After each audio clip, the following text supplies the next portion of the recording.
اعوذ باللہ من الشیطان الرجیم، بسم اللہ الرحمن الرحیم۔ پروگرام یسن القرآن کے ساتھ آپ کی میزبان ام حسن آپ کے سامنے ہیں۔ ناظرین،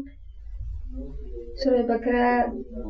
کے ہم آج کل ترجمہ اور تلاوت اور مختصر تشریح دیکھ رہے ہیں، لیکن اس سے پہلے ہم نے جو سلسلہ شروع کیا کہ وہ قرآن پاک میں موجود کچھ اصطلاحات یا کچھ خاص لفظ جن کا بار بار تذکرہ کیا، ان میں موجود ایک لفظ رب ہے، جس کے بارے میں جانا کہ رب کا مطلب کیا ہے، اور اس رب کے بارے میں قوم نوح، قوم عاد اور قوم ثمود کا کیا نظریہ تھا۔ آج انشاءاللہ ہم دیکھیں گے کہ مشرکین عرب جن کی طرف آپ صلی اللہ علیہ وسلم کو مبعوث کیا گیا، وہ جو قرآن پاک کے اولین مخاطب تھے، کیا وہ اللہ کی ہستی سے واقف تھے یا ناواقف تھے؟ اور اگر ان کے نظریات گمراہ کن تھے تو وہ اللہ کے متعلق کیا سوچتے تھے، اور اپنے تراشے ہوئے صنم اور بتوں کے متعلق کیا جانچ پرکھ رکھتے تھے؟ ناظرین، اللہ کا وہ گھر جسے خلیل اللہ حضرت ابراہیم علیہ السلام نے تعمیر فرمایا تھا، اس گھر میں ایک مدت تک اللہ ہی کی عبادت کی گئی، اللہ تعالیٰ ہی کے لیے طواف کیے گئے، لیکن وقت کی گرد پڑھتے پڑھتے جب علم اندھیروں کی طرف چلا گیا یا علم کی کتابوں اور علم بند کر کے ان کے چراغوں کو بجھا دیا گیا، تو اس وقت وہاں کے موجود لوگوں کو اتنا تو علم تھا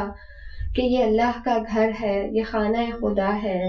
لیکن آہستہ آہستہ وہ اللہ کے اس گھر کو پتھروں سے بنے بتوں سے بھرتے چلے گئے، تو اس میں ان کے وہ نام انہوں نے مقرر کر دیے۔ پھر وہ کوئی لات تھا، کوئی عزا تھا، کوئی حبل تھا، اور دراصل اس کا رواج وہاں اس طریقے سے پڑھا کہ عرب کے لوگ جب تجارت کے لیے قافلوں کی صورت میں اپنے علاقوں سے دوسری طرف جایا کرتے تھے، تو وہاں راستوں میں جب انہیں کسی شہر کسی ملک میں پڑاؤ کرنا ہوتا تو وہاں انہوں نے یہ دیکھا کہ کچھ لوگ ایسے ہی پتھروں کی طرح بت بنا کر کسی کی پوجا کر رہے ہیں۔ چنانچہ اس طرح کے منظر انہیں خوشگوار لگے، اچھے لگے، کچھ نیا اجنبا تھا اس میں موجود، اور بہرحال وہ اصل میں تو شیطان کی کشش ہی تھی۔ تو سیرت النبی صلی اللہ علیہ وسلم کی کتب میں یہ واقعات موجود ہیں کہ وہاں کوئی شخص آیا اور وہ چھوٹا سا ایک پتھر اپنے ساتھ لے آیا اور اسے حرم کی زینت بنا دیا۔ چنانچہ پھر ایسے ہوتا گیا اور رفتہ رفتہ ان کی تعداد بڑھتی چلی گئی، یہاں تک کہ اللہ کے گھر میں 360 بت رکھ دیے گئے۔ تو دراصل یہ معبود جو کہ قانون کا منبع نہیں تھے، جو تمدن ان کو نہیں سکھاتے تھے، جو نہ ہی ہدایت اور رہنمائی کا سرچشمہ تھے، بس دراصل یہ عرب کے وہ مشرکین تھے کہ جنہوں نے اللہ کو چھوڑ کے انہی بتوں کے کچھ نام رکھ لیے اور ان کے لیے یہ فرض کر لیا کہ یہ بت یہ اختیارات رکھتے ہیں۔ تو ایسے میں کوئی بت ان کو اس سے نوازتا کہ رزق دیا جاتا، کوئی بت ان کو بارشوں سے نوازتا، اور کوئی بت انہیں اولاد عطا کرتا، ان کے خیال اور ان کے گمراہ کن نظریات کی وجہ سے۔ اب وہ اپنا رب اور الہ اسی کو تسلیم کرتے، اسی کے آگے جھکتے، انہی کی عبادت اور پرستش کے لیے اپنے ہی کھڑے ہوئے من گھڑت عقائد اور من گھڑت طریقوں سے ان بتوں کی پوجا کرتے، اور وہی ان کے الہ اور وہی ان کے رب تھے، جنہیں وہ کسی کو لات اور کسی کو عزا کہتے، کسی کو نائلہ کہتے، کسی کو اصاف کہتے۔ اب جبکہ آپ صلی اللہ علیہ وسلم کو مبعوث فرما دیا گیا، تو اللہ رب العزت نے قرآن پاک میں اپنی آیات مبارکہ کے ذریعے انہی مشرکین مکہ کو مخاطب کیا اور فرمایا قُل لِّمَن فِي الْأَرْضِ وَمَن فِيهَا إِن كُنتُمْ تَعْلَمُونَ سَيَقُولُونَ لِلَّهِ قُلْ أَفَلَا تَذَكَّرُونَ قُلْ مَن رَّبُّ السَّمَاوَاتِ السَّبْعِ وَرَبُّ الْعَرْشِ الْعَظِيمِ سَيَقُولُونَ لِلَّهِ قُلْ أَفَلَا تَتَّقُونَ قُلْ مَن بِيَدِهِ مَلَكُوتُ